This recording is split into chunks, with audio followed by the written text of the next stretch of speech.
Hi friends, आज मैं बनाबो छोला भुना रेसिपि। आपनादेर सबाइके जानाई এই রমজান মাসের শুভেচ্ছা। আর এই ছোলা ভুনা অল্প মশলা দিয়ে কম সময়ে বানিয়ে আপনাদেরকে দেখাবো। খেতেও তেমন সুস্বাদু আর বানাতে তেমন সহজ। একবার অন্তত আপনারা বানিয়ে দেখতে পারেন, বারবার আপনাদেরকে খেতে ইচ্ছা করবে। তার জন্য সবার প্রথমে কিছু শুকনো উপকরণ ভেজে নেবো। একটা শুকনো কড়াতে হাফ চামচ গোটা জিরে, একটা হচ্ছে ছোটো ইলাচ, চারটে হচ্ছে গোলমরিচ আর হাফ হচ্ছে দারচিনিকে 30-40 সেকেন্ডের মতন ভেজে নেবো। তখন ভেজে নিয়েছি, গ্যাসের ফ্লেমটা অফ করে দেবো। অফ করে দিয়ে ঠান্ডা করে নিয়ে গুঁড়িয়ে নেবো। আর বেশি কড়া করে ভাজবো না, তাহলে হচ্ছে কালো হয়ে যাবে। আর 100 গ্রাম হচ্ছে ছোলাকে আমি সারা রাত ভিজিয়ে রেখেছিলাম, এটা 200 গ্রাম হয়ে গেছে। এটাকে এবার আমি সিদ্ধ করে নেব। একটা কড়াতে হচ্ছে ছোলাটাকে আমি ঢেলে নেবো। আপনারা যেটা প্রেসার কুকারে সিদ্ধ করে নিতে পারেন। আর মেজারমেন্ট কাপের 1 কাপ আমি পানি নেব। আর হাফ চামচ হচ্ছে নুন নেব। আর হাফ চামচ হলুদ গুঁড়ো দেব।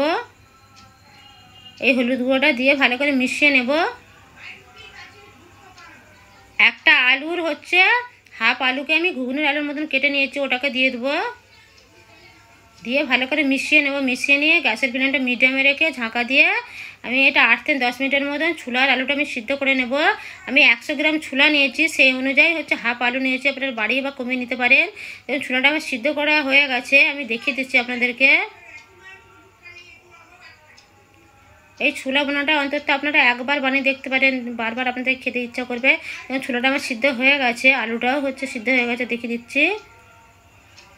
ওই কড়াতেই হচ্ছে 2 চামচ হচ্ছে রিফাইন অয়েল নিয়েছি, তেলটা ভালো করে গরম করে নিয়েছি। 2টো হচ্ছে শুকনো লঙ্কা আর একটা তেজপাতা নিয়েছি, ওটা হালকা করে একটু ভেজে নেব। একটা মিডিয়াম সাইজের হচ্ছে পেঁয়াজকে আমি স্লাইস করে কেটে নিয়েছি, ওটা দিয়ে দেবো। দিয়ে হচ্ছে গ্যাসের ফ্লেমটা মিডিয়ামে রেখে এটা আমি ভেজে নেব গোল্ডেন ব্রাউন করে। বেশি হচ্ছে গোল্ডেন ব্রাউন করে ভাজবো না, হালকা ভেজে নেব। দেখুন ভেজে নিয়েছি। হাফ চামচ আদা বাটা, হাফ চামচ হচ্ছে রসুন বাটা দেব। আর 3 চামচ হচ্ছে পানি দেব। কিছু শুকনো মশলা দেব, তার জন্য আমি পানিটা দিচ্ছি, নাহলে নিচে লেগে যেতে পারে। হাফ চামচ হচ্ছে হলুদ গুঁড়ো, হাফ চামচ লাল লঙ্কার গুঁড়ো আর হাফ চামচ হচ্ছে ধনে গুঁড়ো দেব। দিয়ে ভালো করে মিশিয়ে নেব। হাফ চামচ হচ্ছে নুন দেব। আমি প্রথমে ছোলা হচ্ছে সিদ্ধ করবার সময় নুন দিয়েছিলাম, আপনারা স্বাদ বুঝে নুন দেবেন। এটা দিয়ে ভালো করে কষে নেব। গ্যাসের ফ্লেমটা লো ফ্লেমে করে রেখেছি। আর প্রথমে যে হচ্ছে মশলাটা আমি ভেজে রেখেছিলাম ওটাকে দিয়ে দেবো। দিয়ে ভালো করে কষে নেব। 1 মিনিটের মতন কষে নিয়েছি। যে ছোলাটা আমি হচ্ছে সিদ্ধ করে রেখেছিলাম ওইটাকে দিয়ে দেবো। দিয়ে ভালো করে মিশিয়ে নেব। প্রথমে আমি ছোলাটা সিদ্ধ করে নিয়েছি, তার জন্য রান্না হতে বেশি সময় লাগবে না। আর 2টো হচ্ছে কাঁচা লঙ্কাকে কুচিয়ে নিয়েছি, ওটাকে দিয়ে দেবো। দিয়ে ভালো করে মিশিয়ে নেব। আর 1 চামচ হচ্ছে পানি দেব। পানিটাকে দিয়ে ভালো করে মিশিয়ে নেব। দেখুন ছোলাটা আমার হচ্ছে রান্না করা হয়ে গেছে, আমি দেখিয়ে দিচ্ছি আপনাদেরকে চামচে করে। খুব সহজে বানিয়ে নেওয়া গেল।